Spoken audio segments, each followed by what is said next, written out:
Alamin, kita mulai saja sesi ini. Mungkin bagi host dan juga dari suara bisa mencoba untuk memulai recording. Baik, Assalamualaikum warahmatullahi wabarakatuh. Alhamdulillahirabbil alamin, Rabbana lakal hamdu. Rabbana lakal hamdu kama yanbaghi li jalalikal karimi wa azimi sultanik. Wala haula wala quwata illa billahil aliyyil azim. Rabbana taqabbal minna salatana wa siyamana wa takhashu'ana wa tadarru'ana wa takmin taksiruna ya Allah ya arhamar rahimin. Rabbi shrahli sadri wa yassirli amri wahlul 'uqdatam min lisani yafqahu qawli. Alhamdulillah, hari ini kita akan melanjutkan untuk membahas tentang surat As-Sajdah.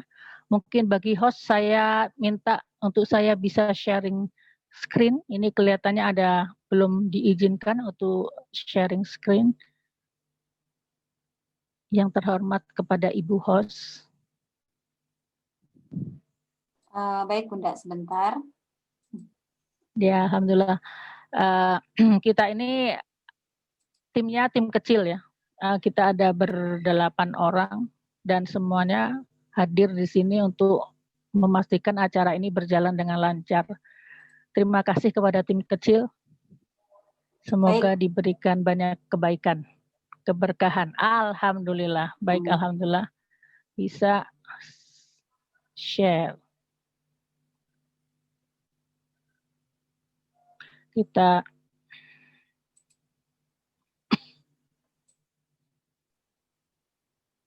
Oke. Alhamdulillahirabbil alamin.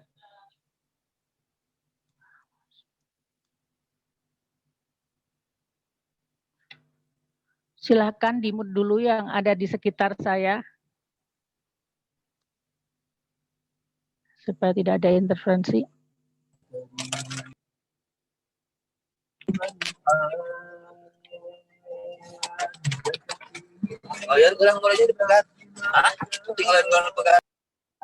Kepada host minta supaya yang lain di-mute dulu selama presentasi. Nanti akan dinyalakan lagi ketika sesi tanya jawab. Oke.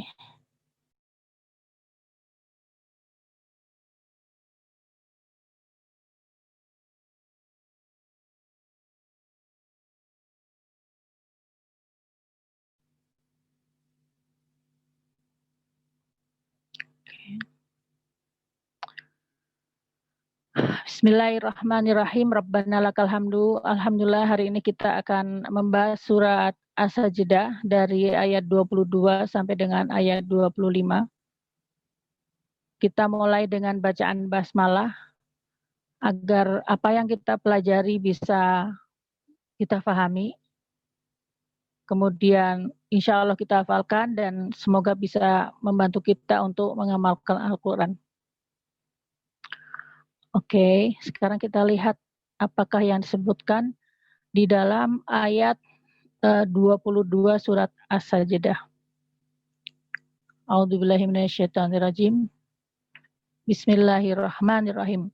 Walau man adzlamu mimman dzukira biayati rabbih summa a'rada anha inna minal mujrimina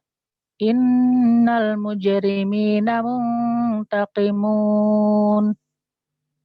Dan siapakah yang lebih zalim dari orang yang telah diperingatkan dengan ayat-ayat Tuhannya, kemudian dia berpaling. Dan sungguh inna minal mujrimina, orang-orang yang banyak berbuat dosa itu adalah orang yang akan ditegakkan nanti hukuman atasnya. Baik, kita lihat di sini. Bahasa Arabnya, jadi kita sambil belajar sedikit-sedikit bahasa Arab ya, supaya makin lama makin pandai ya. Wa dan lau apabila ini ada yang salah ya. Walau man ya. Dan man, barang siapa yang adzlamu, ya, ini asal katanya adalah adzlamu, itu asal katanya adalah zolama. Zolama itu artinya zolim. Zolim itu artinya mendudukkan sesuatu tidak pada tempatnya, ya. Beda dengan adil atau adil. Kalau adil itu apa namanya, dia setara begitu ya. Nah, kalau kalau zolama itu artinya adalah mendudukkan sesuatu yang tidak pada tempatnya. Contohnya misalnya kalau seseorang meletakkan kerudung ya di kaki, dijadikan kerudungnya dipakai jadi lap kaki, ini dolim ya. Kecuali kalau kerudungnya memang dipakai jadi lap ya. Kemudian atau kaos kaki ya dipakai sebagai masker. Ini juga zalim namanya ya. Ini kita belajar tentang bahasa dulu ya, karena penting mempelajari bahasa Arab itu, karena dengan mempelajari bahasa Arab, insya Allah kita tuh bisa memahami Al-Quran dengan lebih baik lagi ya, tidak hanya dari terjemahan saja. Dan Allah berfirman dalam hal ini, siapakah orang yang paling dolim, orang yang paling tidak tahu meletakkan sesuatu pada tempatnya, yaitu adalah orang-orang yang mereka itu mimman dari orang-orang yang zukiro, apabila diingatkan, zukiro diingatkan, biayati rabbihi, dengan ayat-ayat dari Tuhannya, Tuhan yang menciptakan dia. Dan kata di sini dipakai kata zukiro. Zukiro itu asal katanya zakaro, mengingatkan.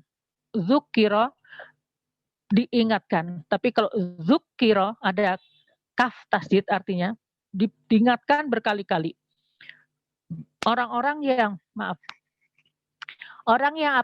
apabila diingatkan dengan ayat Allah berkali-kali diingatkan, kemudian dia mendengarkannya juga, tapi dia kemudian summa kemudian a'radu anha, kemudian dia berpaling ya dari ayat-ayat Allah itu, maka sesungguhnya minal mujrimina, orang-orang yang pendosa itu adalah muntakimun ya. Mujrimina muntakimun artinya dalam hal ini adalah asal katanya koma artinya berdiri ya. Jadi orang-orang ini adalah orang-orang yang didirikan atasnya hukum-hukum ketetapan Allah padanya. Ya, jadi apa yang disebut dengan a'radu anha artinya adalah orang-orang yang berpaling. Apakah yang disebut dengan berpaling itu? Di dalam tafsir disebutkan bahwa yang disebut dengan berpaling yaitu orang yang berpaling dari zikir kepada Allah. Orang berzikir kepada Allah artinya berpaling juga dari Al-Quran.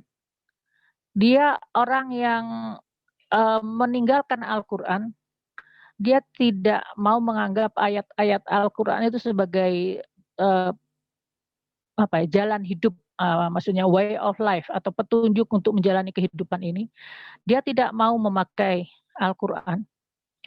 Dia berpaling dari Al-Quran dan kemudian meninggalkan Al-Quran. Kemudian dia mengingkarinya, dan kemudian dia pura-pura lupa padanya, seakan-akan dia tidak kenal pada Al-Quran. Ini adalah orang-orang yang berpaling, summa a'radu anha. Nah, ini orang-orang yang seperti ini adalah orang-orang yang akan ditegakkan oleh Allah hukuman ketetapan Allah yang telah disebutkan di dalam Al-Quran maupun di Lauhul Mahfudz. Ya. Kita lanjutkan lagi. Ya. Maaf, ini keloncat-loncat ya.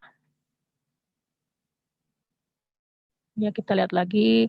Oke, di sini kemudian dalam seorang ulama yang Asy-Syaukani ya, tafsir Quran juga, beliau mengatakan di sini bahwa orang yang berpaling dari Al-Quran itu adalah orang yang lalai mempelajari hikmah yang terkandung di dalam Al-Quran. dia lalai, dia tidak merasa bahwa ini adalah sebuah kebutuhan untuk mempelajari Al-Quran. Kadang-kadang ada orang yang merasa, saya bisa hiduplah tanpa Al-Quran.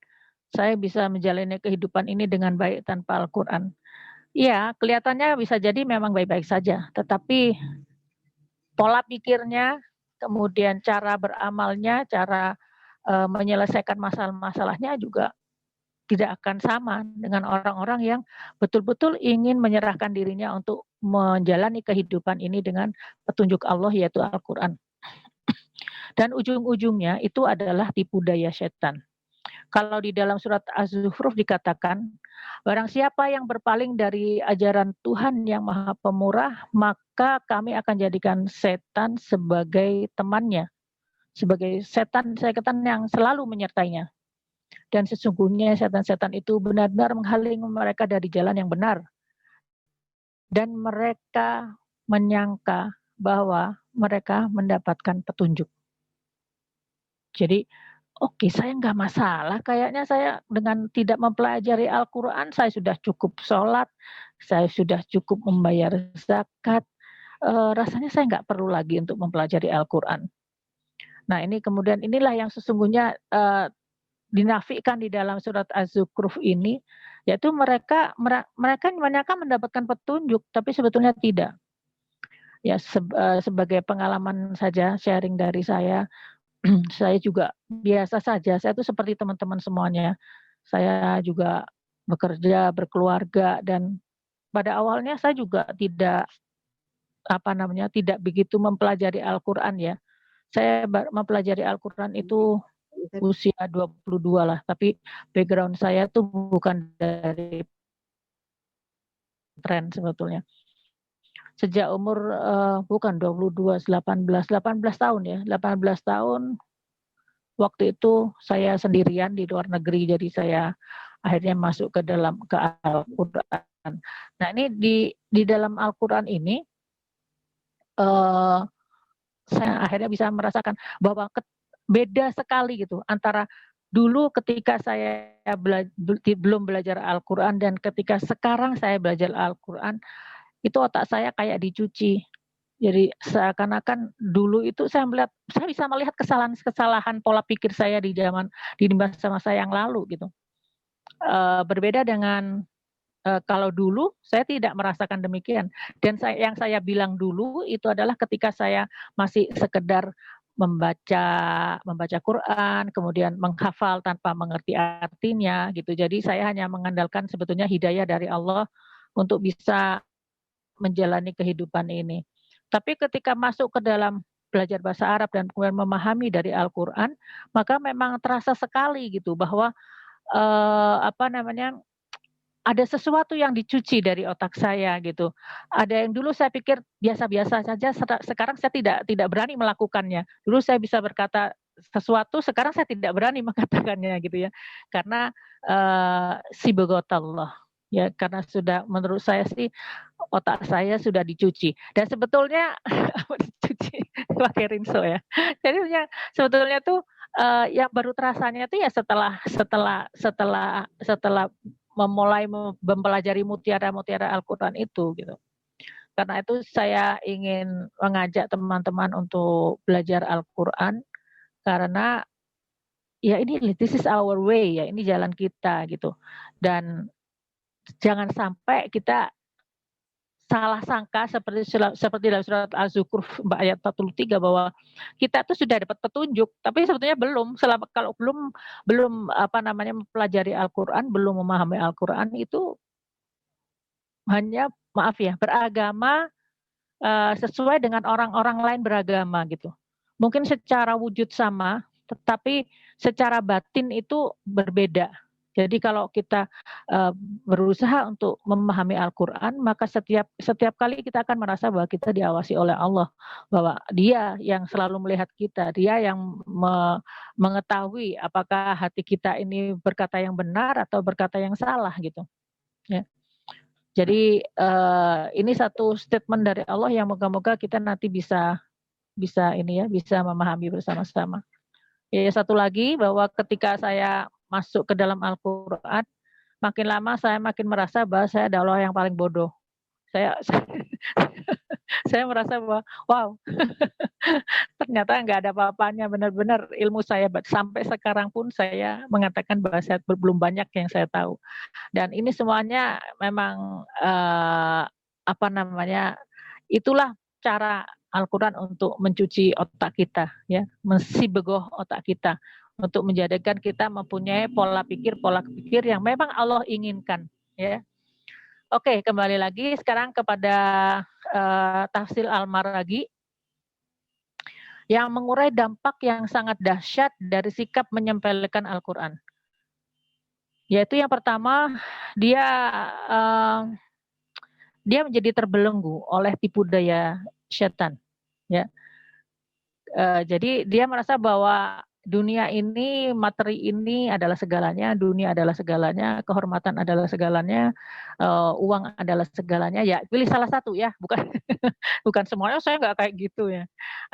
Kemudian juga apa, nafsu itu adalah segalanya, ya. Jadi ini nanti ke dalam sebetulnya nanti pada akhirnya nanti kita harus banyak belajar ya, tapi pada akhirnya sebetulnya hanya ada 2 jalan di dunia ini, yaitu Hizbullah dan Hizbus Syaiton. Dan itu sudah disebutkan oleh Allah juga bahwa memang nanti pada akhirnya kalau kita tuh milih jalan Allah, ya kita masuk jalan Allah. Kemudian kita kalau tidak mau jalan Allah, ya masukinnya jalan setan. Nah, ini yang bahaya nih ya. Oke, selanjutnya lagi bagaimana ciri-ciri lagi orang-orang yang menyepelekan Al-Quran, yaitu orang yang dia malah menjadi apa ya, takut dengan Al-Quran gitu ya.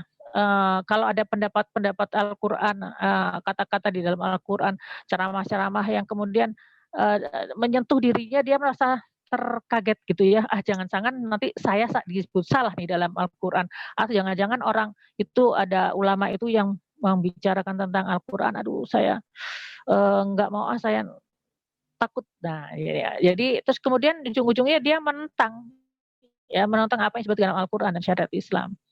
Enggak sih, kerudung tuh nggak wajib, ya. Kerudung nggak wajib, itu hanya budaya misalnya.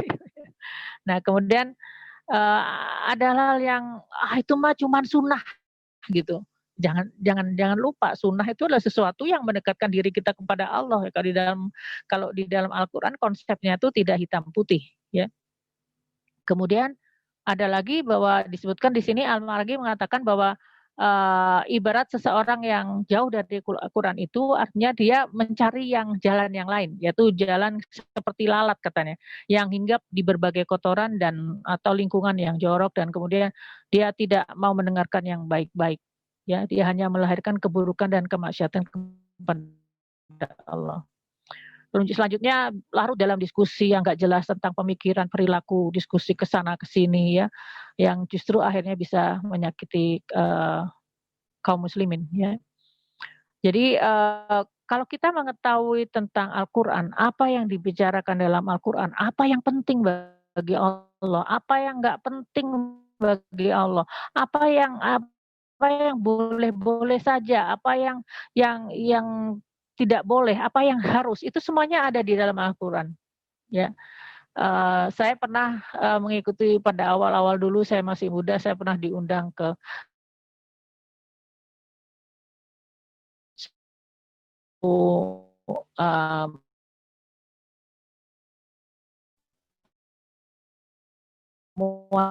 atau bukan rapat sih, dalam pertemuan itu diskusi tentang ayat yang disebut dalam itu.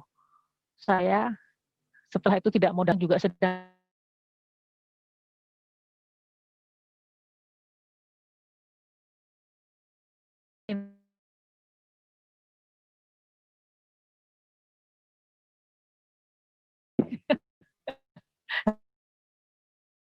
mau datang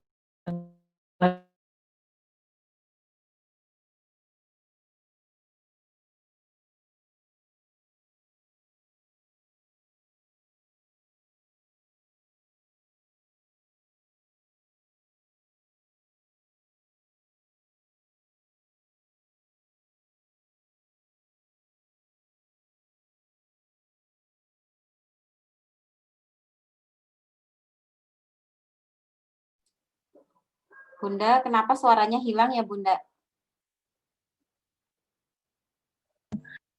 Ini ayat ini saya suka ingat ya. Itu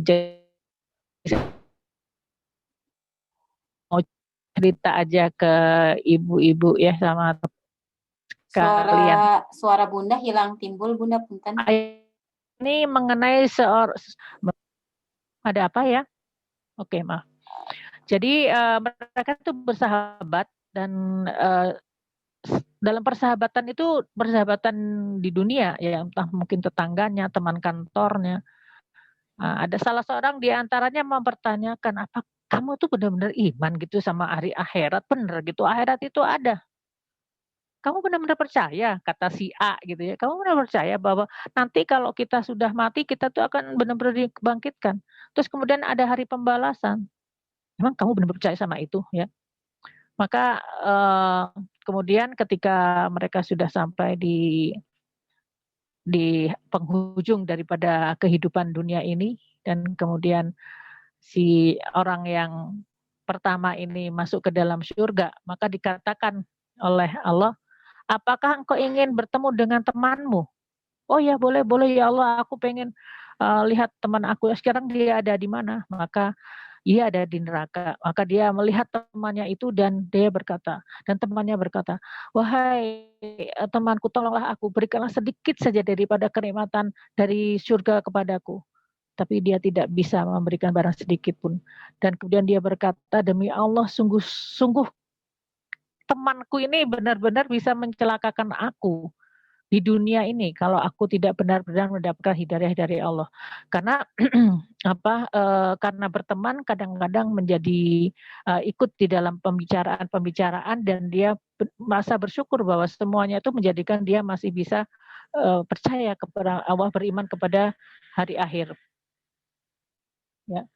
Nah, ini kemudian kata tawalla, kata-kata berpaling dalam Al-Qur'an itu banyak sekali disebutkan di dalam Al-Qur'an, ya. Wa atau qalilau wa akada, ya, misalnya surat An-Najm banyak sekali, apakah engkau melihat orang-orang yang berpaling dari Al-Qur'an? Nah, kemudian dalam surat At-Thaha bisa sebutkan juga di sini bahwa waman a'rada an dzikri fa inna lahu ma'isyatan donka wa nahsyuruhu yaumal qiyamati a'ma. Masya Allah, naudzubillahi min dzalik ya.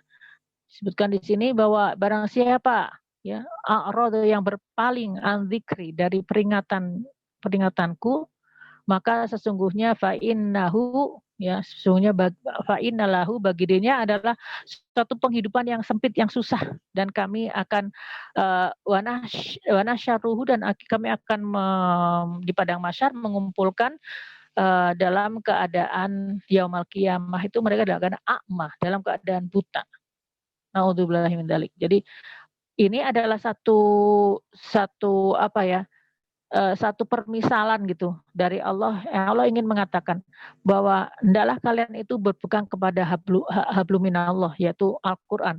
Karena kalau tidak mau berpegang pada Al-Qur'an, maka ibaratnya seperti orang buta. Maka kalian akan dihimpunkan pada hari kiamat dan juga dalam keadaan buta. Naudzubillahi min dzalik. Ya Allah, moga-moga dengan kita belajar di sini ya, meskipun bisa jadi kita tidak akan pernah selesai untuk mempelajari Al-Qur'an sampai akhir hayat kita, tapi kita harus tetap menunjukkan kepada Allah bahwa saya masih mau belajar Al-Qur'an dan saya bukan orang yang ingin menjadi buta di akhirat nanti. Ini adalah bukti kita, ya Allah, persaksikanlah ya Allah bahwa kehadiran kita di sini adalah dalam rangka untuk mempelajari ayat-ayat-Mu, dan jadikanlah apa yang kami pelajari hari ini menjadi saksi bagi kami nanti di yaumil akhir bahwa kami tidak pernah lalai dari ayat-ayat-Mu ya Allah, birahmatika ya arhamar rahimin. Amin ya Allah.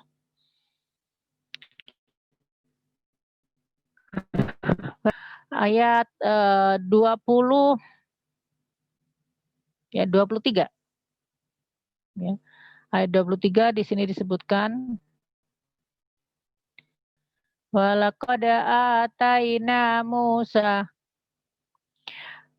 bil kitab, ya. Dan sungguh walaqad, dan sungguh kami telah memberikan kepada Musa itu kitab. Maka janganlah engkau Muhammad ragu-ragu untuk menerima Al-Quran.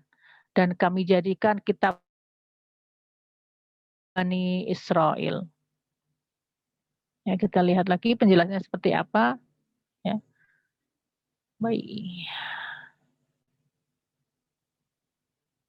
Wa artinya dan. Qad itu artinya sungguh. Ya. Laqad ataina, ata itu artinya datang. Ya. Kami telah mendatangkan kepada Musa Alkitab, sebuah kitab, ya. Fala takun, dan janganlah engkau, janganlah takun keadaanmu wahai Muhammad, fi miryatin, dalam keraguan-raguan,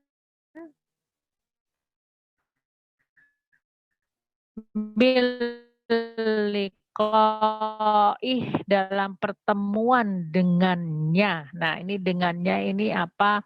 Menjadi pertanyaan. Ja'alnahu hudal libani Israel, dan kami menjadikan Taurat itu sebagai hudan, menjadi petunjuk libani Israel, oleh kepada Bani Israel.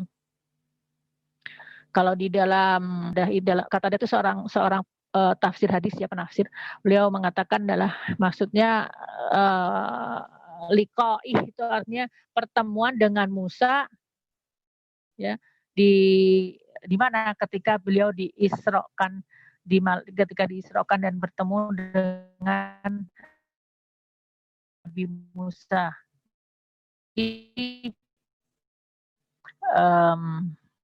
alam yang lain sebelum, kata alam apa ya maksudnya, sebelum Rasulullah SAW pernah bersabda bahwa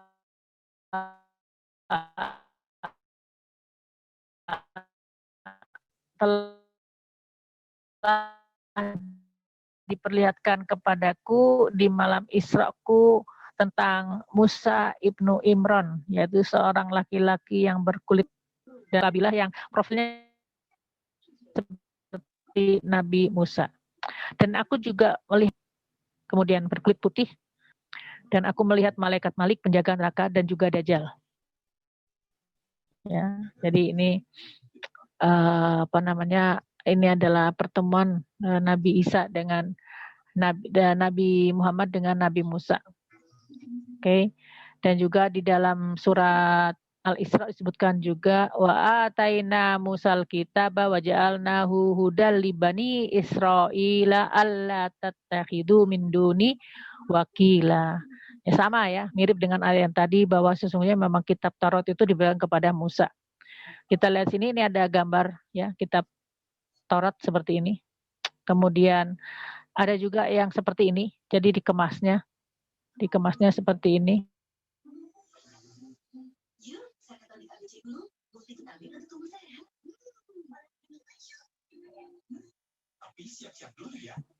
Al-Quran, kitab Taurat itu juga dibaca oleh mereka.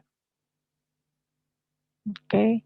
Saya sebetulnya juga ingin sharing ya tentang ayat-ayat bagaimana mereka membacakan surat. Mau sharing sebentar ya, kita lihat ya sebentar. Bagaimana cara kita escape? Oke. Escape, kemudian. Jadi kitab Taurat itu dibaca dan seperti mirip dengan Al-Quran tapi sedikit beda ya. Sekarang ada yang nanya, Mbak, enggak nanti, Mbak, ngapain kita peduli sama Taurat? Nah, ini kita punya tugas nanti ya.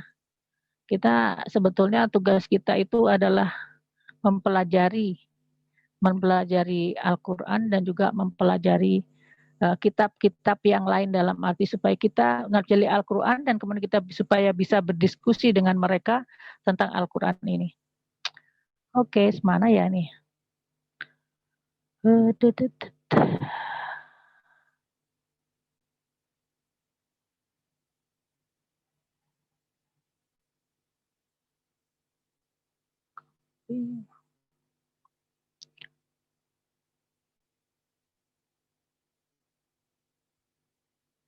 saya masih share screen ya. Oke. Masih, Bunda, masih. Masih ya.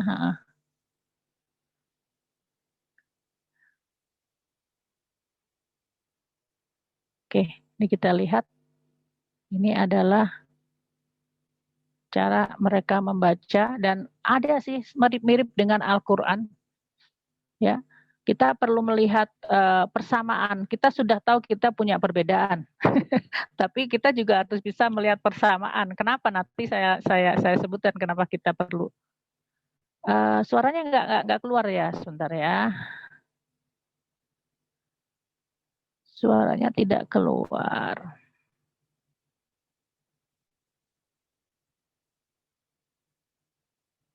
Keluar suaranya?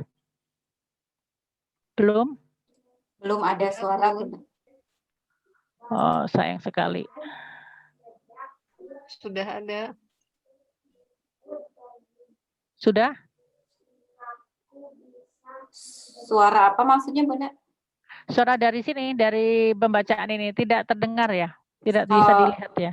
Kalau di saya nggak terdengar sih, Bunda. Iya, nggak kedengar. Saya juga nggak dengar. Oke, nanti next time ya. Nanti kita akan coba bagaimana caranya supaya bisa dengar. Oke, next time. Ini ada gangguan teknis. Oke, sekarang kita kembali ke sini. Oke. Jadi mereka membaca saya ingin membahas tentang agama ini, maksudnya agama yang dibawa oleh Nabi Musa ini, supaya kita punya sedikit bekal lah. Kalau suatu ketika nanti kita harus berdiskusi, atau paling tidak kita dengan mereka, atau paling tidak kalau misalnya kita melihat mereka itu tidak selalu dengan kacamata yang negatif gitu, karena kenegativitasan mereka itu adalah milik mereka, dan kita hanya sebagai penonton saja, ya. Jadi kembali lagi sini, jadi mereka itu membaca kitab Tauratnya itu seperti kita, dilakukan juga, tapi berbeda, lebih merduan Al-Quran ya. Dan mereka juga mempunyai sholat yang buat saya amazing sekali. Saya nanti ingatkan satu ketika saya juga akan men-share bagaimana mereka sholat. Jadi mereka sholat itu sama, mereka pakai Allahu Akbar begini juga, seperti Allah gitu. Kemudian mereka sedekap begini berdiri dan mereka membaca ayat-ayat, kadang-kadang mereka sambil begini-begini gitu ya. Terus kemudian mereka sujud, tidak pakai ruku, mereka langsung sujud sekali mereka naik lagi, kemudian mereka baca lagi, sujud, kemudian sekali baca lagi sampai 4 kali ya. Jadi sholatnya itu ada kemiripannya, tapi juga ada perbedaannya. Bahwa intinya kalau saya melihat seperti ini nih, saya lebih ke arah bahwa kita ini mempunyai persamaan karena kita adalah agama samawi. Jadi kita sama seperti ada persamaan dengan seperti mereka ya, meskipun ada perbedaannya.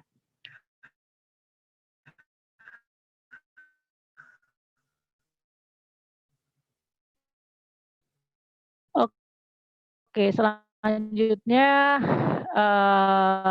nah ini saya juga perlu tahu tentang bercerita tentang Ibrahim, Nabi Musa dan Nabi Isa. Kalau kita perhatikan, tentu kita yang baca Quran pasti sering ya mendengarkan bahwa walaqad ataina Musal kitaba ya fakhtulifa fi misalnya gitu. Jadi selalu ada tentang Isa, kata-kata Isa, kata-kata Musa dan Ibrahim. Ya. Kenapa sih gitu kan, kadang-kadang kalau yang ngapain sih ya banyak kok cerita tentang Nabi Musa, Nabi Ibrahim dan Nabi Isa gitu. Bukankah kita ini orang Islam ya tentang Islam aja. Nah, itu yang harus kita koreksi dari pemikiran kita, bahwa Al-Qur'an itu di dalamnya adalah rahmatan lil alamin. Jadi kadang adalah Al-Qur'an itu bukan milik orang beriman saja. Tidak hanya ya ayyuhalladzina amanu, tidak hanya itu, tapi ya ayuhan nas, wahai manusia, ada ya ahlul kitab, wahai ahlul kitab.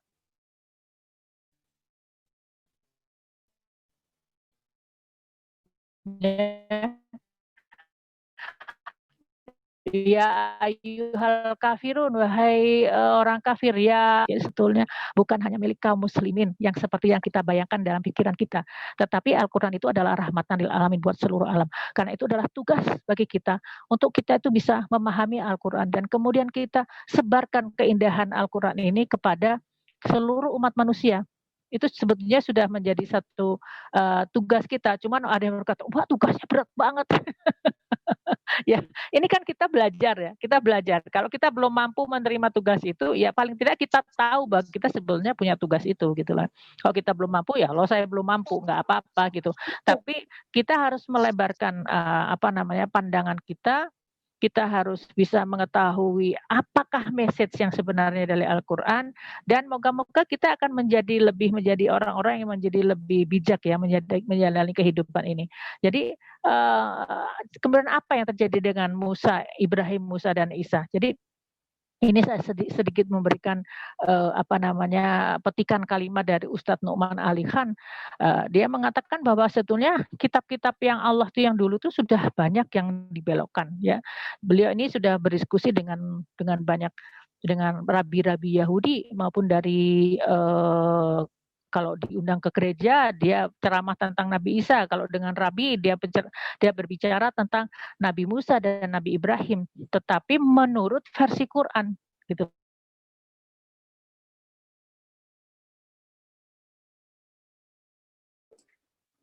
Suaranya hilang, Bunda. Yang sebenarnya karena di dalam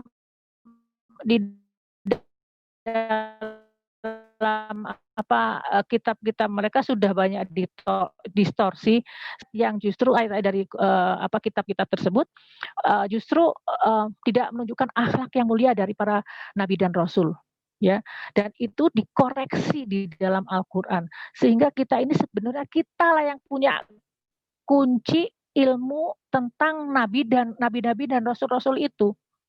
Mereka itu kitab mereka sudah terdistorsi gitu. Jadi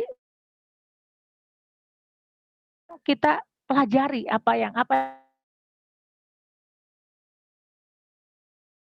pernah disebutkan oleh Ustadz Numan ini bahwa ketika dia berdiskusi dengan orang Yahudi tentang Nabi Ibrahim gitu kan, kemudian apa yang kalian tahu tentang pendapat kamu tentang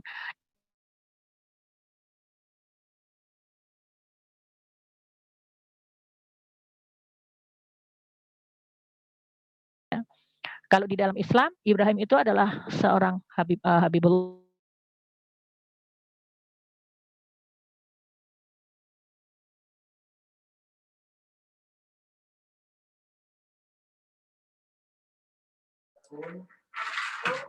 Bunda, suaranya tidak terdengar. Bunda, kenapa ya, Bunda?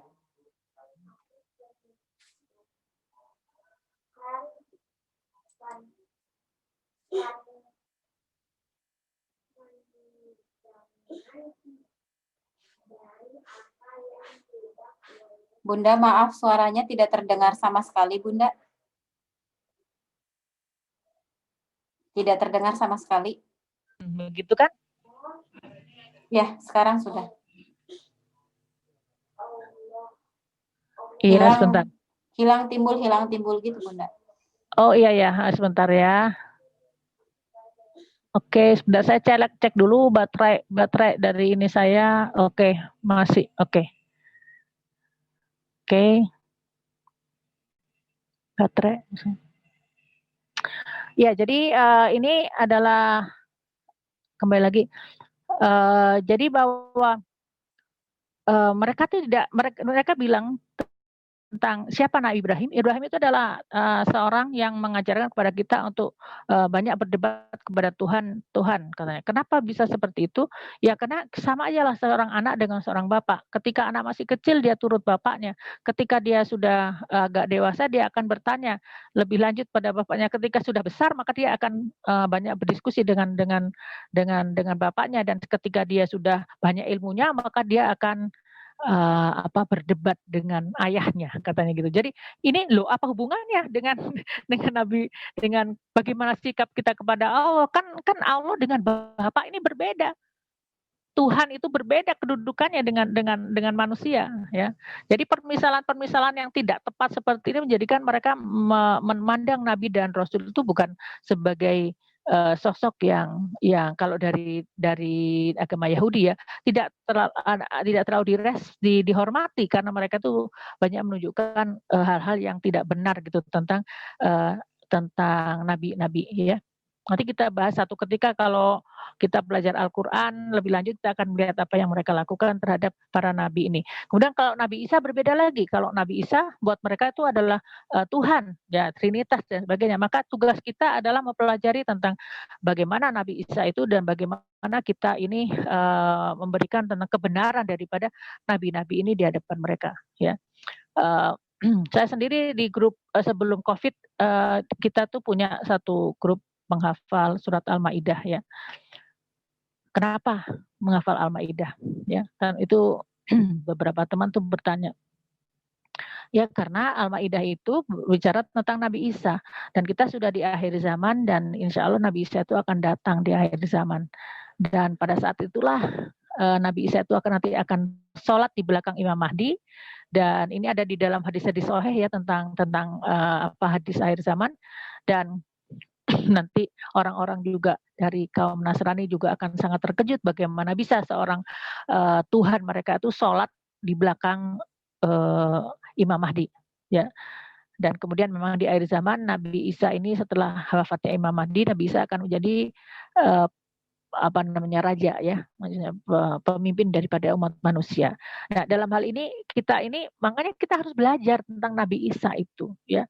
Kata demi kata apa yang dia katakan, bagaimana percakapan Nabi Isa dengan Allah, bagaimana Nabi Isa memposisikan dirinya di hadapan Allah, di depan hamba-hambanya, hamba-hamba Allah maksud saya.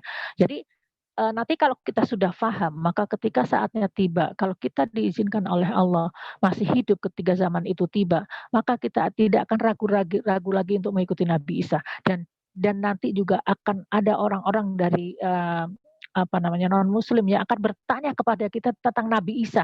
Bagaimana konsep Nabi Isa di dalam agama kamu? Kenapa Nabi Isa sampai mau sholat di belakang Imam Mahdi dan sebagainya. Dan tugas kita inilah yang nantinya harus bisa menjelaskan itu semua. Dan Mbak, emang kita masih sampai di situ ya. Kita tidak tahu bagaimana zaman akan berjalan. Apakah kita akan ada di ketika saat itu tiba atau paling tidak kita tahu ilmunya dan kita berikan kepada anak cucu kita. Sehingga mereka menjadi generasi-generasi yang lebih paham Quran dan bisa menjadi sinar petunjuk, jalan petunjuk buat orang-orang lain ya. Karena itu adalah tugas daripada kita yang memahami Al-Quran. Kemudian di ayat ini dikatakan lagi, ayat 24 disebutkan di sini, oke, waja'alna minhum a'immatai yahduna bi amrina lamma sabaru wa kanu bi ayatina yuqinun. Dan kemudian ini yang saya gambar apa nih Mbak? Ini adalah gambar daripada orang-orang Yahudi Ortodoks yang mereka masih banyak memegang ya kitab Taurat ya, dan mereka ini sangat sering sekali berkonfrontir dengan pemerintah Israel yang sekarang karena buat mereka apa yang dilakukan pemerintah Israel itu adalah kezoliman ya. Jadi kalau kita berpikiran bahwa orang Yahudi itu sama gitu, mereka semuanya jahat semua, tidak ya. Di antara mereka juga ada orang yang masih berusaha memegang kitabnya, sedangkan di adat yang sebelumnya dikatakan dan itu adalah menjadi kitab Libani Israel. Jadi kitabnya Bani Israel. Jadi mereka mempelajari kitabnya. Mbak, kalau gitu suruh aja mereka mempelajari Al-Quran. Iya, nanti kalau sudah tiba saatnya, karena akan sangat mudah sekali bagi seseorang yang sudah memahami kitab-kitab Allah, baik dari kitab Taurat maupun kitab Injil, mereka akan sangat mudah untuk masuk ke dalam agama Islam. Kenapa? Karena kitab Allah tuh sangat mirip gitu. Hanya nanti terlihat ada distorsi yang dikoreksi oleh Al-Quran, dan sedangkan yang lain-lain itu adalah kelihatan ada distorsinya, letaknya ada di mana. Karena dalam kitab-kitab Allah itu membahas yang sama, membahas tentang Allah, membahas tentang Nabi Ibrahim, membahas tentang nabi-nabi yang lain, Nabi Lut, Nabi Ishak, Nabi Yakub, Nabi Isa dan sebagainya. Jadi maksud saya mereka akan sangat tidak sulit untuk mempelajari Al-Quran karena atau yakin kepada Al-Quran karena mereka tidak di antara yang tidak sama itu ada banyak kesamaannya. Saya sendiri pernah beberapa kali membaca kitab Taurat, saya pernah baca juga kitab Injil. Nah, saya kaget kadang-kadang melihat bagaimana ada ayat yang sangat mirip, ya. Wah, mirip banget ini ayatnya gitu ya. Meskipun ada hal yang juga tidak sama.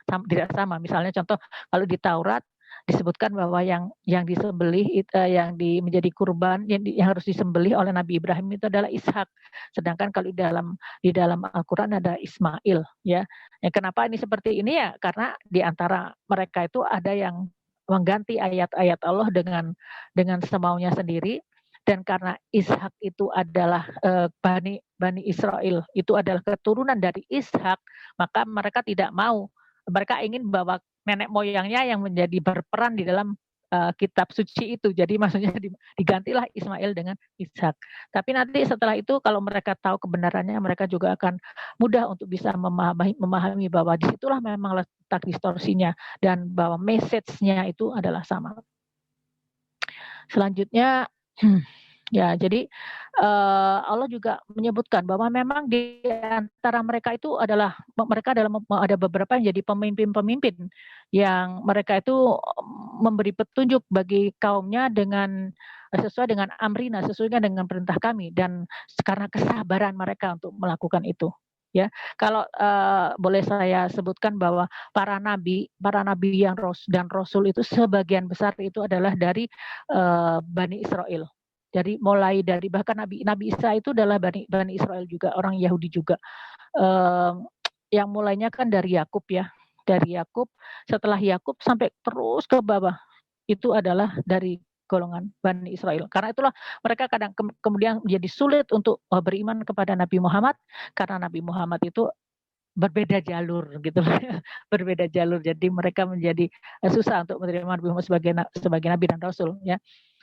Nah, jadi dalam beberapa ayat juga disebutkan tentang hal ini, bahwa surat Al-Jathiyah misalnya disebutkan bahwa kami juga memberikan kepada Bani Israel itu kitab, kekuasaan dan kenabian, dan juga kami berikan kepada mereka rezeki yang baik yang kami lebihkan mereka atas bangsa yang ada yang pada masanya, dan kami berikan kepada mereka keterangan yang nyata tentang urusan agama. Ya, keterangan yang nyata tentang urusan agama. Ya, jadi kalau kita lihat bahwa yang mempunyai syariat agama seperti dalam Islam yang detail itu adalah dari kitab Taurat.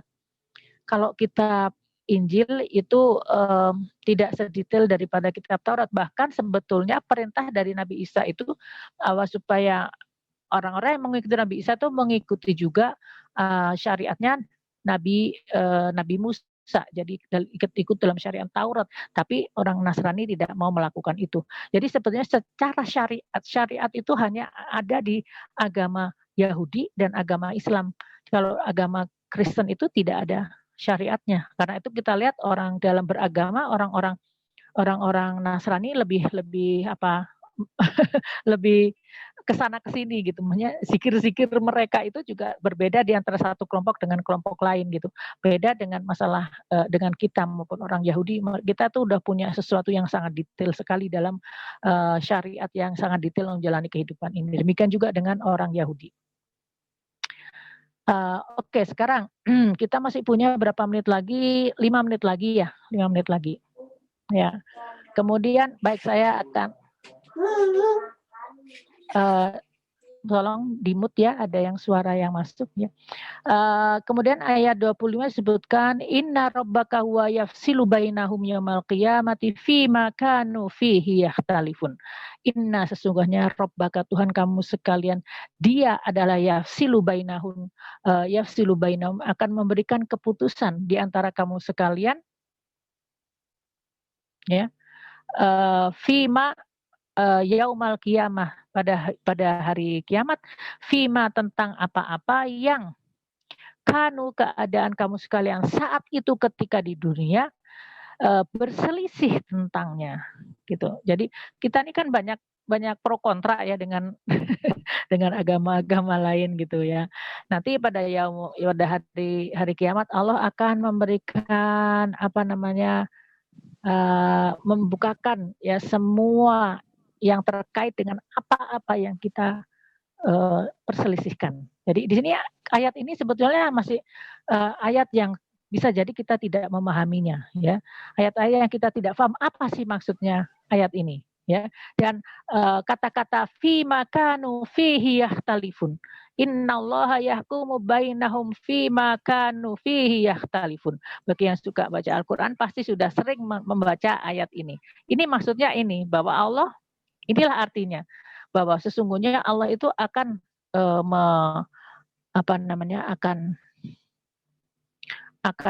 memberikan keputusan tentang apa-apa yang kalian nanti akan kalian perdebatkan. Ini kenapa nggak bisa ini ya? Ya, alhamdulillah. Ya, jadi saya hanya sedikit ingin mengajarkan karena sesuatu yang mungkin ada hal-hal yang tidak semuanya kita pahami ya, tapi kita tetap aja harus mempelajarinya karena kita memang tidak tahu banyak hal ya. Oke, saya ingin sebelum masuk ke yang slide yang sebelumnya, saya ingin melihat teman-teman untuk bisa melihat Quran surat Ali Imran ayat 113 ya.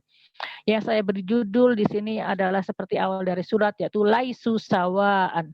Laisu sawaan. Mereka itu tidaklah sama. Ya, laisu sawa'a min ahlil kitabi ummatun qa'imatu yatluna ayatillahi ana al-laili wa hum yasjudun. Dan orang-orang di antara ahli kitab itu mereka tidak sama. Di antara ahli kitab itu min ahlil kitab itu ada orang-orang yang qa'imah. Mereka itu membaca ayat Allah pada malam hari dan juga mereka itu bersujud ya, wahum yasjudun. Kemudian dilanjutkan ayat 114 ya. Dan mereka itu yu'minuna billahi wal yaumil akhiri wa ya'muruna bil ma'rufi wa yanhauna 'anil munkar wa yusari'una fil khairat wa ulaika minas solihin. Dan mereka itu adalah orang-orang yang beriman kepada Allah dan hari akhir. Mereka berbuat yang baik dan mereka mencegah dari yang mungkar dan mereka itu wasari'u bersegera menuju kepada kebaikan. Ya, ulaika dan mereka itu adalah orang-orang yang soleh. Jadi orang-orang yang soleh. Ya, jadi oleh Allah dikategorikan orang soleh. Mungkin buat kita yang membaca ayat ini, kita membaca pertama kali ayat ini akan terkejut tuh. Orang soleh itu orang Islam aja. Kenapa di sini ahlul kitab juga ada yang disebut orang soleh? Nah, itulah yang kemudian menjadi innallaha yafsilu bainahum yaumal qiyamati fima kanu fihi yahtalifun. Itulah yang nanti Allah akan buka. Bagaimana Allah menilai? Bagaimana Allah menilai kita? Bagaimana Allah menilai mereka? Ya. Dan kemudian mungkin saya mau minta tambahan 5 menit lagi untuk menjelaskan 2 slide ini. Kemudian ada juga sebuah ayat dalam surat Al-Baqarah ayat 62, innalladzina amanu innalladzina amanu walladzina hadu wan nasara wasabiina man amana billahi wal yaumil akhir wa amila sholiha falahum ajruhum inda rabbihim wala khaufun alaihim walahum yahzanun. Disebutkan dalam ayat Al-Baqarah 62 ini bahwa innalladzina amanu, ada orang-orang yang beriman dan kemudian di antara walladzina hadu, ya orang beriman dari kaum muslimin dan orang-orang yang hadu, orang-orang yang Yahudi dan kemudian orang Nasrani dan as-sabiin, mereka itu beriman kepada Allah dan hari akhir dan kemudian mereka beramal soleh, maka falahum bagi mereka ajruhum, ya pahala mereka di sisi Allah, wala khaufun alaihim walahum yahzanun, dan mereka itu tidak mengetahui, tidak ada rasa takut pada diri mereka, dan mereka tidak bersedih hati. Nah, ini kalau saya perhatikan di dalam Al-Qur'an itu, kalau kita selama ini belajar bahwa keimanan, rukun iman itu ada 6 ya. Tapi kalau di dalam Al-Qur'an ada beberapa ayat daripada Al-Qur'an yang mengatakan hanya 2 saja, innalladzina amanu billahi wal yaumil akhir. Beriman kepada Allah dan hari akhir, dan mereka itu adalah urusannya di sisi Allah. Bagi orang-orang yang innalladzina amanu billahi wal yaumil akhir ini, orang-orang yang beriman pada Allah dan kepada hari akhir ini, mereka itu disebutkan tidak dijanjikan. Setelah ayat ini tidak ada janji yang mengatakan lahum jannatin tajri min tahtihal anhar. Berbeda dengan orang-orang yang beriman dari kaum muslimin. Innalladzina amanu wa amilus solihati lahum jannatin tajri min tahtihal anhar. Orang-orang yang beriman dan beramal soleh dari umat Muhammad, maka mereka dijamin masuk ke dalam surga. Nah, mereka ini belum ada jaminannya karena mereka tuh masuk dalam area abu-abu, dan mereka lah yang pada hari akhir nanti kemudian disebutkan innallaha yafsilu bainahum yaumal qiyamati fi ma kanu fihi yakhtalifun gitu ya. Oke, yang terakhir sebelum saya mengakhiri percakapan sharing kita hari ini, maka ada beberapa renungan ayat ini mungkin agak sulit buat kita untuk menerimanya, tetapi kita harus mencoba bahwa kenapa sih ada ayat-ayat yang kayaknya tuh jawabannya nanti di akhirat nanti gitu. Kenapa nggak dijawab di Al-Qur'an? Nah, ini adalah karena kita mempunyai pemikiran seperti ini karena kita sejak kecil dididik untuk belajar agama melalui fikih. Jadi kita taunya tuh fikih, dan fikih. Fikih itu apa? Fikih itu adalah syariat agama. Kita belajar mengenai halal, haram, ya, sunnah, mubah, ya, dan makruh, ya, ada 5 ya. Jadi semuanya itu kalau di dalam fikih itu harus ada tempatnya masing-masing gitu. Bahkan kadang-kadang kalau sudah banyak belajar fikih cuma 1, 2 halal haram ya itu. Jadi padahal sebetulnya Al-Qur'an itu tidak seperti itu. Al-Qur'an itu karena itulah kemudian di zaman dahulu itu apabila mengajarkan agama kepada anak-anak, mereka tuh diminta untuk menghafal Al-Qur'an usia 6 tahun, 8 tahun seperti Imam Syafi'i itu sudah belajar Al-Qur'an dulu baru kemudian masuk kepada cabangnya yaitu ilmu fikih. Tapi kita di Indonesia ini kita belajar ilmu fikih dulu baru belajar Al-Qur'an. Jadi makanya kita harus punya tips khusus untuk bisa memahami ayat seperti ini.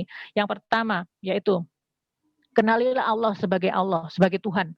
Tuhan yang menciptakan kita, rajanya alam semesta. Dan kita siapa? Kita ini adalah hamba. Kita ini tidak punya apa-apa, kita tidak punya kuasa apapun, baik buat diri kita maupun pada hamba-hamba Allah yang lain.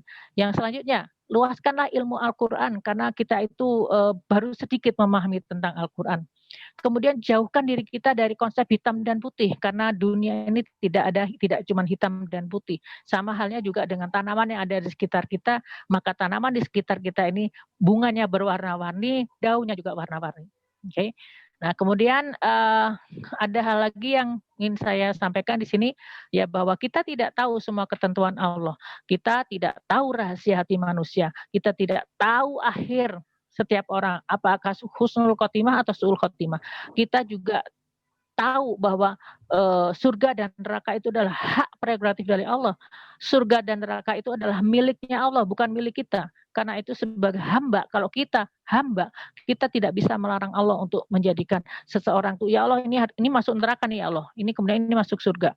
Makanya dari ilmu yang kita dapat, baik ilmu fikih maupun ilmu dalam ilmu Al-Qur'an, kita tidak akan bisa untuk menjudge atau menilai seseorang bahwa seseorang itu pasti masuk neraka dan yang lain itu masuk ke dalam surga. Kita tidak pernah bisa itu karena itu adalah hak prerogatif Allah Subhanahu wa taala. Seperti halnya juga kalau kita di rumah kita, yang menentukan menu kita masak hari ini adalah ibu rumah tangga. Kalau ada seseorang dari tetangga yang datang kemudian mengatakan, "Bu Hani jangan masak ini, jangan masak pepes ayam dong, masak aja oseng tempe," misalnya. Ya itu tidak bisa seperti itu, ya kan?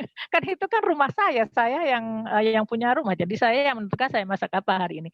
Nah, demikian juga dengan Allah, Allah itu mempunyai hak prerogatif milik Allah, Allah yang menentukan. Jadi kita bisa tahu siapa yang masuk surga dan siapa yang masuk neraka. Kriterianya ada di dalam Al-Quran, tapi hasilnya siapa yang masuk surga, masuk neraka itu bukan urusan kita. Yang jadi urusan kita adalah kita ini menjadi orang-orang yang sebaik-baiknya menjalani kehidupan ini menurut perintah Allah. Urusan kita tuh hanya itu. Bukan kita ngurusin orang lain, ya Allah ini masuk surga, ini masuk neraka, bukan begitu. Kita ini bukan siapa-siapa. Itu yang saya sebut dengan kenali diri kita sebagai hamba. Dan kemudian inna hudahudallah, hidayah adalah dari Allah, kewenangan dari Allah. Allah memberikan hidayah kepada siapapun yang Dia kehendaki, dan kita sebagai hamba hanya menjadi penonton saja. Oke, mungkin itu yang bisa saya sampaikan untuk hari ini secara materinya, sampai ayat 25 ya. Mungkin nanti ada pertanyaan, kita sambung dengan pertanyaan. Oke, silakan. Bunda punten sebelumnya yang akun Bunda yang video hilang ya? Pakai akun satu Zoom akun Zoom-nya. Oh gitu. Enggak, saya masih ada, cuman ini kok memang ada, saya nggak bisa escape. Oke, jadi ada yang sedikit masalah teknis, jadi yang ada gambar teman-teman itu ya, yang Zoom itu nggak ada di saya ya. Oh, hilang ya? Jadi Bunda pakai akun yang tanpa video. Oke, nggak apa-apa. Kita lanjutkan lagi nanti ya. Baik, Bunda. Oke, sekarang lanjut aja ke sesi pertanyaan. Silakan teman-teman bagi yang ingin bertanya, boleh langsung buka videonya, boleh, lebih baik. Atau langsung aja raise hand juga boleh ya. Silahkan, Ibu, Teteh, Bapak, mangga. Langsung ke Bunda Hani. Bunda, saya ada ini ya Bunda, yang dipertanyakan sedikit gitu tentang ya iman kepada kitab, itu kan termasuk dari rukun iman yang ke-6 ya Bunda. Halo Bunda. Ya betul. Ya. Ketiga kalau nggak salah ya Bunda ya, bahkan sebelum iman kepada Rasul gitu. Betul. Nah, pertanyaannya itu kedudukan kitab lain selain Al-Quran gitu ya, bagaimana kita mengimaninya gitu, sedangkan kata Bunda kan tadi Al-Quran itu sudah mengoreksi semuanya gitu ya, dan kitab-kitab sebelumnya juga sekarang sudah tidak sama lagi gitu dengan yang di awal Allah turunkan gitu. Jadi bagaimana kita mengimani kitab-kitab selain Al-Quran itu sekarang gitu. Alhamdulillahirabbil alamin. Baik, ini betul-betul pertanyaan yang sangat bagus sekali. Terima kasih Teh Ika untuk pertanyaannya. Lain kali kita mestinya punya kayak hadiah gitu. Siapa yang bertanya pertama dapat hadiah gitu ya. Yang pertanyaan bagus dapat hadiah gitu. Ada ini itu ya Bunda, door prize. Ada door prize harusnya ya. Iya. Jadi gini, itu rukun iman ya. Jadi itu masuk dalam rukun iman. Jadi kita mempercayai bahwa Allah menurunkan kitab itu tidak hanya kitab-kitab yang ada, yang kitab Al-Quran saja. Allah juga menurunkan kitab-kitab lain yang sebelumnya.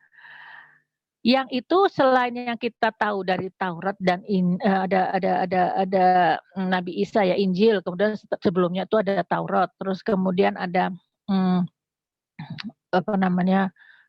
Mazmur ya, dari Nabi Daud, dan Mazmur itu letaknya, jadi kalau nanti satu ketika punya kitab Alkitab, di dalam Alkitabnya orang Nasrani itu sebetulnya ada dua bagian. Yang bagian depan itu adalah kitab Perjanjian Lama, atau yang itulah yang disebut dengan kitab Taurat. Kemudian yang setengahnya lagi, setengah yang setelahnya itu adalah kitab Injil. Nah, di dalam kitab Taurat itu ya ada satu, kalau kita sih bilangnya ayat gitu, tapi mereka namanya nggak tahu namanya apa gitu ya. Ada ayat, surat maksud saya, ada surat namanya Mazmur, ya, surat Mazmur. Jadi mereka itu, apa namanya, surat Mazmur itu apa? Itu adalah, kitabnya Nabi Daud, ya, kitab Mazmur, dan isi kitab Mazmur itu adalah ya dinyanyikan juga. Jadi itu nyanyian, apa namanya, syair gitu. Jadi memang, di dalam kitab-kitab Allah itu ada kesamaannya, itu semuanya itu kitabnya itu dilagukan, ya, semuanya dinyanyikan. Nah itu, nah kemudian kita mengimani itu, pertama kita kita mengetahui, ya, mengimani bahwa kitab-kitab itu dari Allah. Jadi artinya dengan kalau kita mengimani seperti ini, maka kita tidak bisa kemudian um, mencela kitab-kitabnya orang Yahudi maupun Nasrani, ya. Kita ketika kita berdiskusi misalnya dengan mereka, kita tidak bisa kemudian kitab kamu tuh kitab apa dan sebagainya, nggak bisa, karena itu adalah kitabullah, kitab Allah, gitu ya. Itu. Jadi sehingga kita karena kita mengimani adanya kitab-kitab itu, kita tidak akan sembarangan berani mengatakan bahwa kitab itu salah, ya. Apa namanya, kita tidak tahu juga ya di dalamnya kan ada yang ayat-ayat yang terdistorsi gitu. Nah, cuman yang ini yang harus kita ketahui juga bahwa kitab-kitab itu ada distorsinya. Nah, bagaimana kita mengetahuinya? Dari Al-Qur'an. Jadi salah satu syarat supaya kita bisa apa namanya, memahami ya tentang surat kitab-kitab itu adalah dengan kita mempelajari Al-Qur'an. Jadi Al-Qur'an itu kita jadikan referensi. Kita jadikan referensi yang nantinya akan setiap kita melakukan suatu perdebatan atau diskusi, bukan debatan, diskusi dengan mereka, maka kita memberikan ya bahwa ini loh versi inilah versi Al-Qur'an. Kalau Al-Qur'an saya bilangnya seperti ini gitu. Dan apa namanya, akhirnya akan terjadi dialog yang cukup bagus karena dari situ kemudian mereka bisa mendengarkan. Jadi mendengarkan tentang versi yang sebenarnya tentang kitab gitu. Karena itulah kalau kita mempelajari atau melihat ya, kalau kita melihat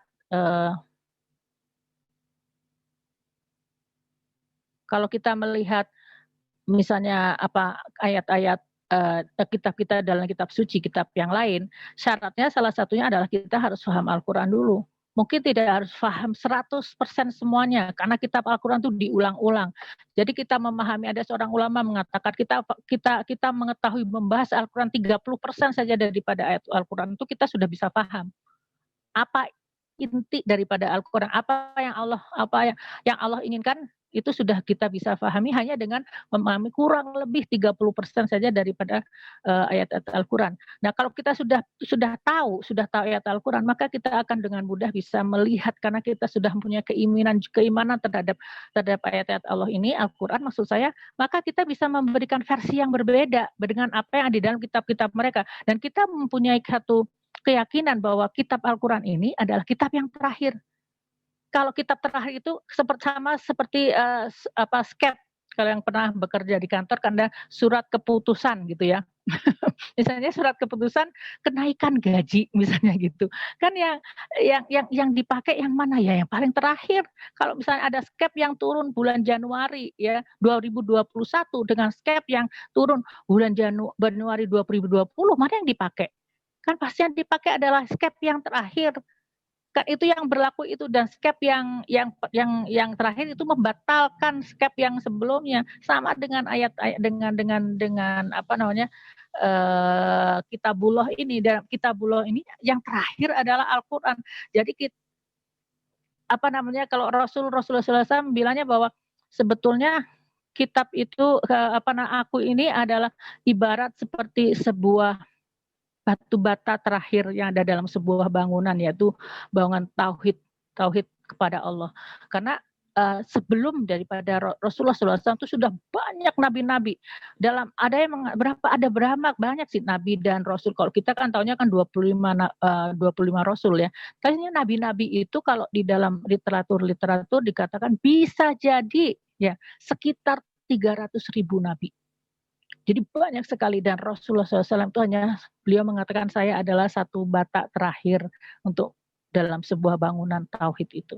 Ya, jadi dari sini kita bisa melihat, memposisikan sebetulnya diri kita ini sebagai umat Muslim yang memegang kitabullah ini, kita tuh di manakah posisi kita yang sebenarnya, itu kita akan bisa sangat tahu gitu ketika kita mulai mempelajari ayat-ayat Al-Quran. Mungkin begitu Teh Ika. Apakah Teh Ika bisa paham ya? Ya, Bunda, alhamdulillah. Jadi yang terakhir otomatis ini ya Bunda, yang paling yang berlaku itu Pak, otomatis yang terakhir. Iya, yang terakhir.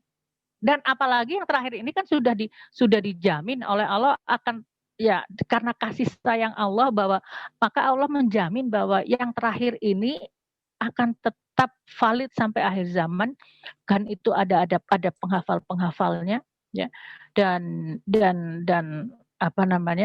banyak yang menjaganya ya.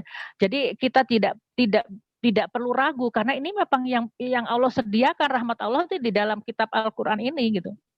Nanti satu ketika ya, buat teman-teman coba lihat gitu ayat-ayat lihat aja gitu ayat di Bible atau di mana gitu, nanti ada kelihatan ada yang kata-kata yang mirip-mirip banget gitu dengan Al-Quran. Jadi dari situ kita, tapi ya itu syaratnya harus belajar Al-Quran dulu. Kalau misalkan nggak tahu kan, mana tahu ini mirip apa nggak mirip kalau kita nggak pernah belajar ya. Begitu. Ya. Oke, ada pertanyaan lain? Ya, ini kebetulan chatting saya hilang ya, jadi saya nggak tahu. Silahkan. Kalau ini ada pertanyaan lain. Selanjutnya dari Thais, ya benar dari Thais. Mbak Hani, apa yang terjadi di umat Islam juga sepertinya sama dengan Yahudi. Yahudi merasa bahwa Nabi itu harus dari kaum mereka. Dan di Islam juga yang banyak golongan sepertinya merasa bahwa masing-masing golongan paling baik. Sebetulnya kondisi Islam ini juga mengerikan, padahal Al-Quran sendiri penyempurna kitab-kitab sebelumnya. Bagaimana kita menyikapi kondisi ini? Iya, iya, memang, memang yang terjadi dengan kaum muslimin juga menyedihkan sebetulnya, karena kita tuh seperti buih di lautan yang terpecah-pecah ya, tidak bisa bersatu dan sebagainya. Tapi ada yang menarik Thais ya. Ini kalau ini sebetulnya lebih ke arah pengalaman diri saya gitu. Ini keprihatinan saya juga bahwa orang merasa bahwa yang paling benar itu adalah kelompok saya, dan kelompok saya yang paling masuk yang nanti di surga, yang lainnya itu belum tentu gitu kan. Seperti itu kan. Aduh ya Allah, itu ya, memang yang menentukan siapa yang menentukan masuk surga, masuk neraka itu siapa? Emang kita yang menentukan. Naudzubillah min dzalik, ini yang harus dibersihkan ya, pemikiran-pemikiran seperti ini yang harus dibersihkan. Kita nggak pernah tahu siapa yang masuk surga, masuk neraka. Jangan sok tahu. Dan kalau orang sudah mulai belajar Al-Quran, mendalami mutiara-mutiara Al-Quran, orang nggak akan pernah bisa sombong seperti ini. Karena ya emang itu bukan hak kita. Bagaimana seperti saya aja ini yang tanya Thais ya, apakah saya bisa mengatakan Thais, yang masuk ke rumah Thais itu ya hanya si A, si B, si C. Yang D, E, F nggak boleh yang Thais masuk gitu. Ini kira-kira Thais tersinggung nggak kalau begini? Oh Mbak Hani, ini rumah saya, ngapain tuh Mbak Hani harus ngatur-ngatur urusan saya, kan gitu ya. Nah ini juga demikian juga dengan dengan Allah yang mempunyai jagat raya alam semesta dan juga surga neraka. Hak prerogatif Allah untuk menentukan. Nah sekarang bagaimana menyikapi kondisi ini? Nah saya mempunyai satu pengalaman, Kak, tentang ada yang bertanya sebenarnya saya, kenapa sih Mbak Hani itu nggak ingin masuk ke dalam kelompok ini, kelompok itu, dan sebagainya. Karena saya sebetulnya ingin mencari tahu gitu loh, apa sih efeknya Al-Quran kalau misalnya betul-betul dilaksanakan, itu efeknya seperti apa. Ya. Jadi ketika saya bertemu dengan siapapun dari kelompok manapun, saya membahas Al-Quran. Dan itu memang disebutkan di dalam surat Ali Imran ayat 103. 102 atau 103 ya, tolong koreksi saya. Wa'tasimu bihablillahi wala tafarraqu, dan hendaklah kamu berpegang kepada hablillah wala tafarraqu. Janganlah kamu berpecah belah. Ya. Nah, ayat ini membuat saya pegang banget ayat ini bahwa memang kita dilarang untuk berpecah belah. Pertama, kedua, bagaimana caranya supaya tidak berpecah belah? Yaitu dengan wa'tasimu bihablillah.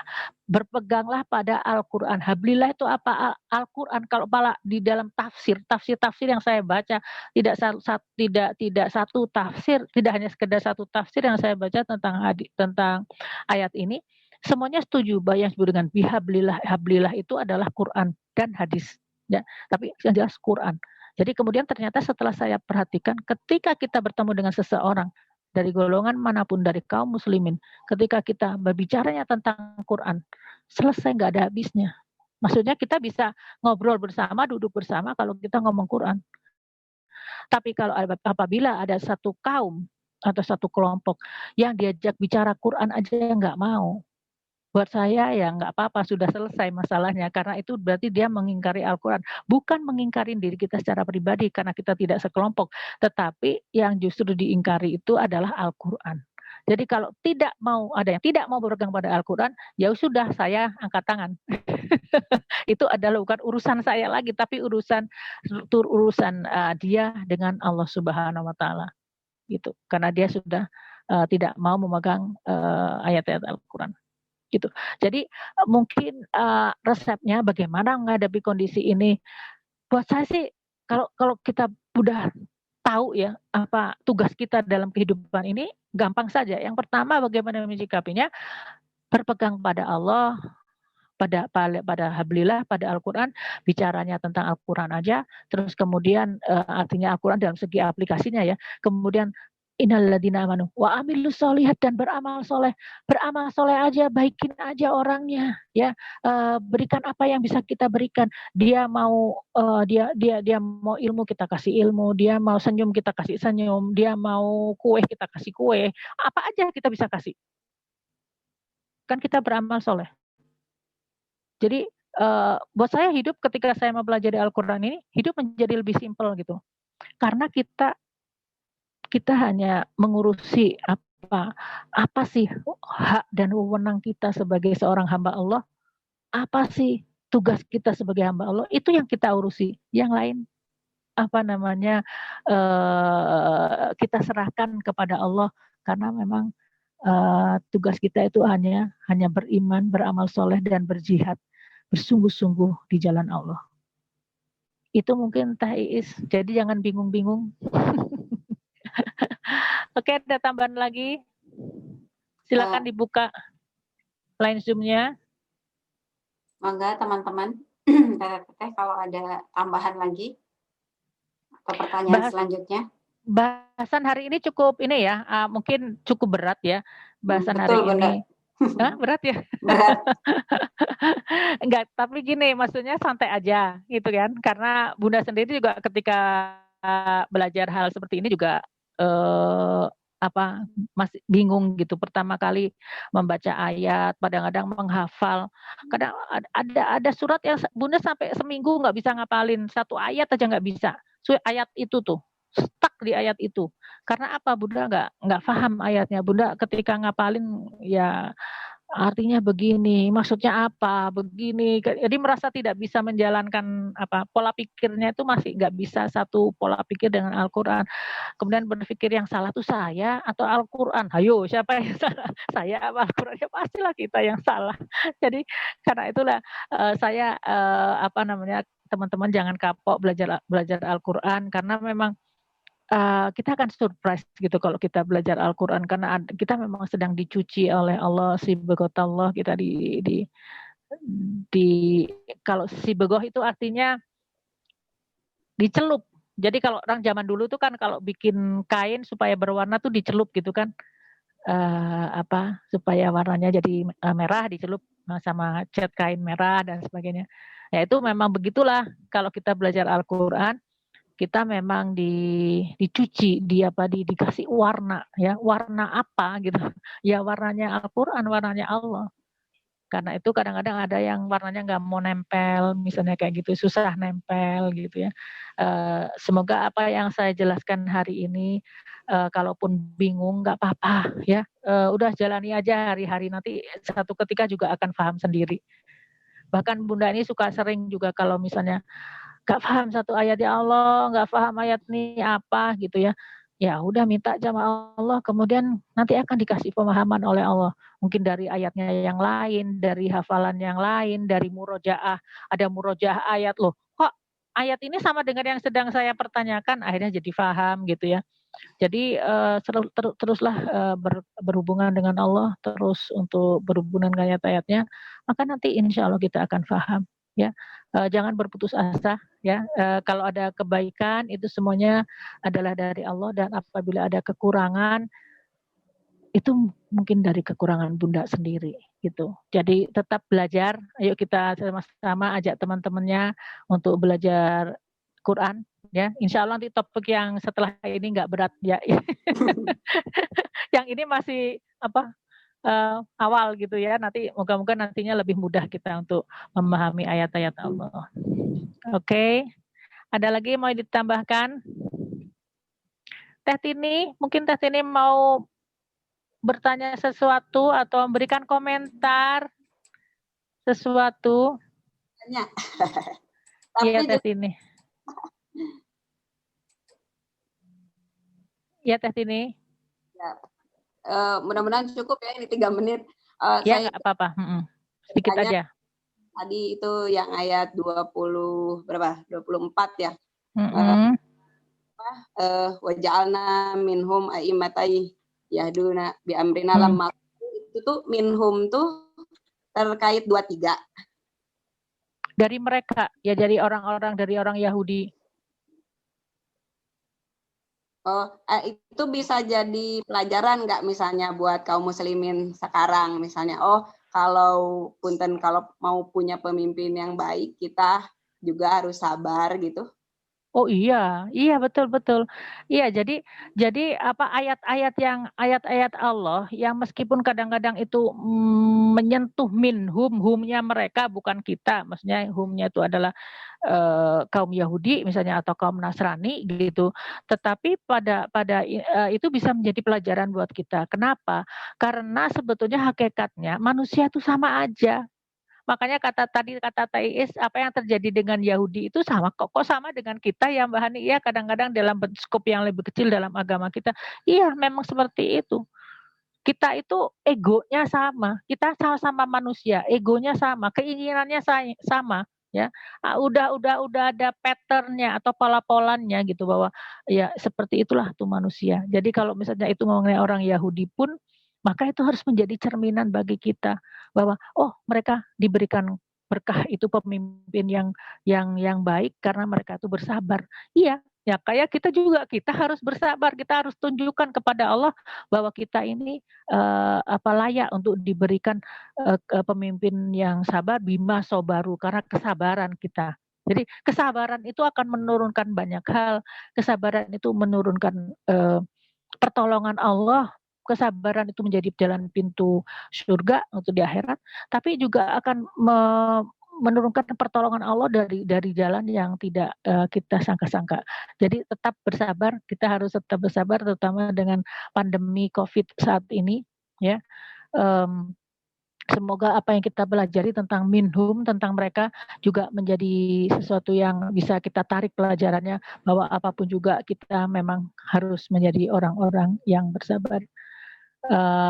Kita tutup dengan sedikit doa bahwa ya Allah, berikanlah kemudahan, beri kepada bangsa kami ini, berikanlah pintu keluar bagi segala kesusahan yang sedang dialami oleh bangsa ini. Ya Allah, tolonglah teman-teman kami yang sedang dirundung duka, diuji dengan pandemi COVID. Ya Allah, berikanlah kepada mereka kesabaran, berikanlah kepada mereka kekuatan, berikanlah kepada mereka pahala yang berlimpah karena kesabaran, ujian, sakit. Dan ya Allah, jadikanlah kami ini menjadi hamba-hamba-Mu yang bersyukur dan hamba-hamba-Mu yang selalu ingin memberikan kebaikan buat orang-orang yang ada di sekitar kita. Birahmatika ya arhamar rahimin. Alhamdulillahirabbil alamin wassalatu wassalamu ala rasulillahi wa ala alihi wa sahbihi wassalim walhamdulillahirabbil alamin.